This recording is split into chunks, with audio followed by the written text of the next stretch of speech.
বেসরকারি হাসপাতালে ভুল চিকিৎসাতে রোগীর মৃত্যুকে ঘিরে চাঞ্চল্য। আসানসোলের এক বেসরকারি হাসপাতালে ভুল চিকিৎসাতে রোগীর মৃত্যুর অভিযোগ। সূত্রের খবর অনুসারে জানা যায়, হার্টের চিকিৎসার জন্য হাসপাতালে ভর্তি হয় পরিবারের অভিযোগ ভুল চিকিৎসার জন্য এই ঘটনা। মৃত রোগীর নাম মুকেশ কুশওয়াহা, বয়স 60 বছর, রামবাদ এলাকার বাসিন্দা বলে জানা গেছে। পরিবারের অভিযোগ হার্টের চিকিৎসার জন্য ভর্তি করা হয় এবং রোগীকে অপারেশন করা হয় ও সুস্থও ছিল। হঠাৎ হাসপাতাল থেকে ফোন যায় রোগীর মৃত্যুর। পরিবারের অভিযোগ ভুল চিকিৎসার কারণে মৃত্যু হয়েছে। রোগীকে হার্টের চিকিৎসা করার পর ডাক্তারের পরামর্শ অনুযায়ী অস্ত্রোপচার করা হয়, তারপর সুস্থ হয় ওই রোগী।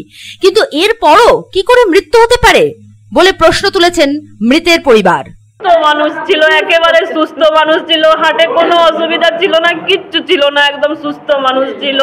এখানে নিয়ে এলাম, ওনারা রমন দাস স্যারকে দেখালাম, বললো হার্টে ব্লকেজ আছে, এনজিওগ্রাম করতে হবে, তারপরে ভালভ রিফিউজ করতে হবে। তারপরে রমন দাস স্যার এনজিওগ্রাম করলেন, করার পরে বললেন যে ব্লকেজ কোথাও নেই, পুরো লাইন ক্লিয়ার আছে, সবকিছু ঠিক আছে, কিন্তু ভালভ রিফিউজ করতে হবে, ভালভের ট্রিটমেন্ট করতে হবে। আমরা বললাম ঠিক আছে ম্যাডাম, যা ভালো বুঝছেন, চায়না ম্যাডাম পালকে বললাম যা ভালো বুঝছেন তাই করুন। কিন্তু বাবা যেন, বাবার প্রথমে হার্নিয়া ছিল, হার্নিয়া থেকে গভর্নমেন্ট হসপিটালে বললো যে আপনাদের বাবার বুকে একটু অসুবিধা আছে, কি অসুবিধা আছে সেটা কার্ডিওলজিস্টের কাছে অ্যাডভাইস নিন। সেই জন্য আমরা রমননাথ স্যারের কাছে গেলাম, উনি তো কার্ডিওলজিস্ট, ওনাকে দেখালাম, উনি বললেন যে আপনার বাবার ভালভ রিফিউজ করতে হবে।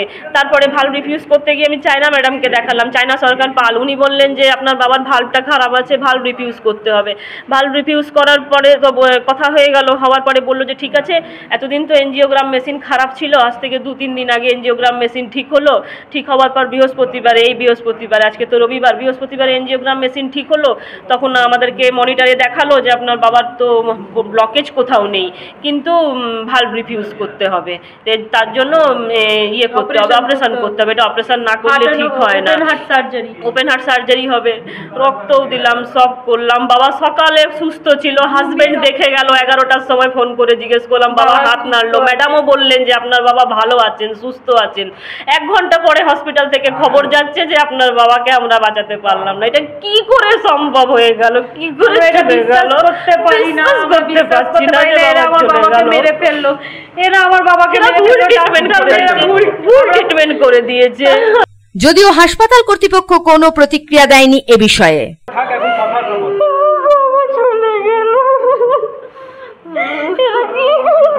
জানি না, আমার বাবা সুস্থ,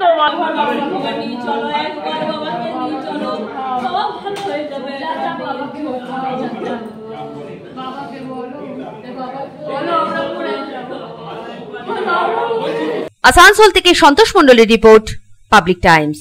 आपके घर को दीजिए सबसे मजबूत फाउंडेशन, दीजिए मजबूती का डोज। JBG हेक्सा TMT, मजबूती का डोज पक्का है।